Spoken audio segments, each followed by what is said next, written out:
What's going on, Axie fam? Elijah here, back with another video, and today it's a very special, heartfelt one, and this is going to be my last video on V2. I can't even quite put into words what Axie Infinity has meant to me, what the journey, the competitive journey has meant. I now have an esports team that I'm incredibly proud of, Meditate Esports, which is my family, a whole community, and it started by picking up a game that I loved from like the first moment I played it, pretty much. Of course, I had to get used to losing like a ton because everyone loses in the beginning. But once I understood what it was all about, the strategic depth and variety, I was hooked. I know this is only the beginning. I know Origin is just gonna bring a whole new set of abilities and excitement, mechanics. I think that, I have so much faith in Sky Mavis, so I'm just thrilled for what's going to come in the future. Yeah, and all of you supporting me this whole time, like, it's meant everything, right? I've been able to upload my thoughts, share ideas around teams, and I just want to thank you all so much for being on the journey. So you can see here, I've announced my retirement. I stopped at rank 300 today in Arena. I have so much going on next week from a business standpoint. I am actually moving in 3 days as well, so it wasn't gonna work trying to push and staying up late tomorrow night. And I knew I had to just hang it up. And in this video, I want to share with you what team I used to push with to break through past the top 1,000. And I wanted to end on a high note. I actually had a 59% win rate in my last 100 games. So my season 20 team, we've got a go to plant up front. I've been mentioning this in so many videos. Super classic tank, can play it with almost any build. Now this bug at the midline is one of the strongest Axies in the game in my opinion, but not necessarily the easiest or most intuitive to play. You're not going to see a lot of this in the top 100. It's also quite a rare bug, but man, it's really, really nice, durable. Energy is there, and you manipulate with discards later on as well. And the bird provides a really nice balance to that bug damage that I have at the midline, and the bird brings the heat, so I get to chew through aquas, birds, those types of builds. I'd actually do quite good with this much firepower. It's better than having the hair for this particular build because you want again to kind of balance out these front two axes that have quite a bit of bug and beast damage. So let's just go right into it. Round one, I missed the cattail here in round one, which doesn't feel very good. And then in round two, it looks like I don't really have a phenomenal draw to use all my energy. I'm not just going to randomly play mosquito and snail. So I kind of do a split play and use what I can, which is the last one and then the two plant cards. The really sad part about this is that all of my energy gets taken, I think, from his front line. Or is it? No, sorry. Just one go to rather. But he crits me. He kills my plant. I'm going to go to 3 energy next round. And I get no value out of those 2 cards that I played. So that was a waste of 2 energy. So now I'm definitely in a bit of a predicament. And I know he only has 2 energy. I am not really under threat at all this round. And remember, he's got Kataro at this midline. This is a 40 speed reptile. And I'm a 34 speed bug. So he won't get Kataro value if he hits my bug. But he will get it if he hits my bird. And so heading into this next round, I know he goes up to 4 energy.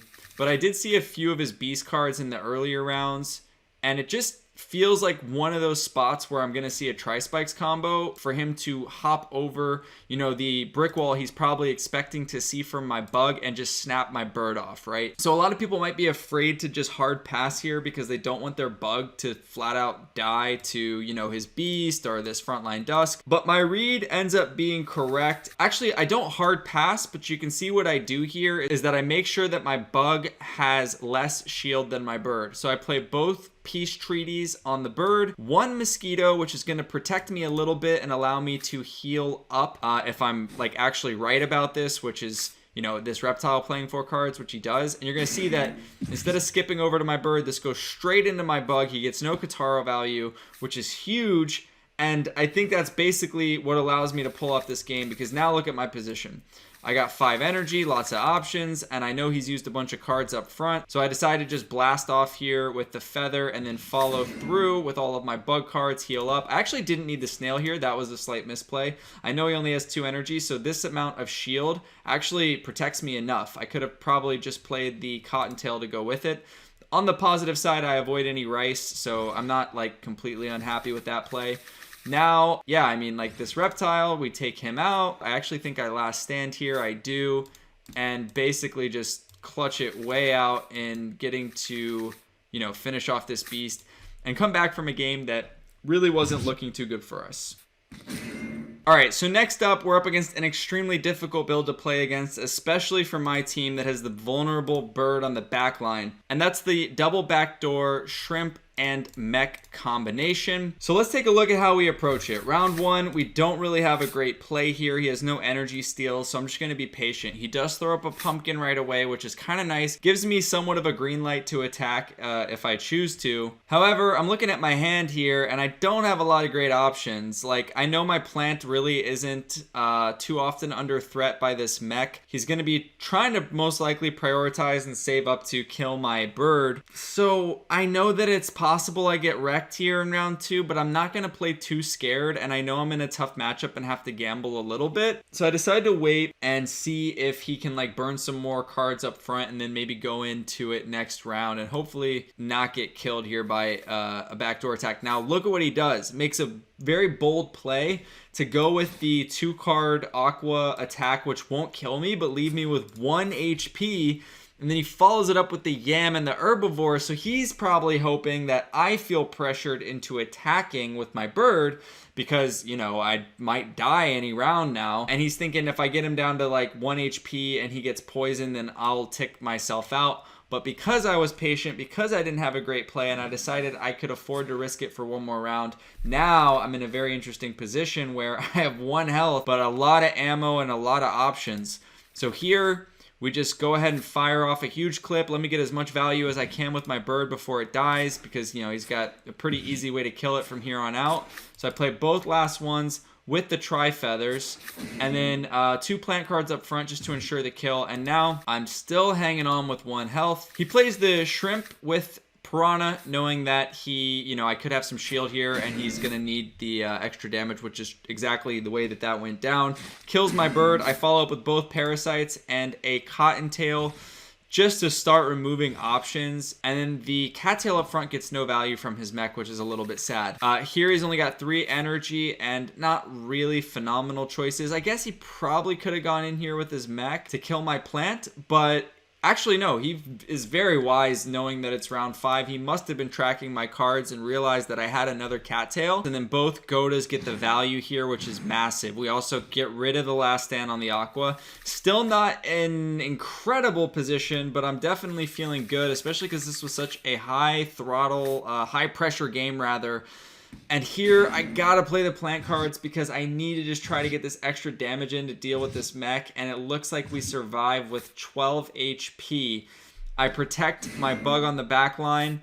I get the plant damage off on his mech, and next round I just don't think he's really gonna have enough. He did have the energy to go with a 4-card clip, but we redraw a snail, which is fantastic. He's gonna miss one of these dual blades, and my crafty, durable, super strong bug is going to heal up and actually just get the kill. Whew. It wasn't easy, folks. It's never easy toward the final end of the season. The competition just gets so incredibly heated. So actually, on that note, I'm going to wrap this video up. I hope it was useful for you and that you learned some ways to think about the game in this final push for Season 20. If you're playing a similar team to this, maybe you want to, you know, switch out your bird for a different bird. If it doesn't cost you too much money, obviously, don't go spend that much because I think things are going to probably change pretty soon. And if we look at the leaderboard, we got 1437 at rank 2 right now. He was rank 1 just a little while ago, so let's cheer him on for a super strong finish. And again, as I said, it's been an amazing journey. Thank you guys so much. I am so hyped for Origin. I'm hyped for new content, new game. I can't wait till they release it. And even from now on, I'll probably start speculating on Origin cards and have my sights set on that for my content in the near future. So thank you all for being on this journey with me. Love you guys. See you in the next video. Peace.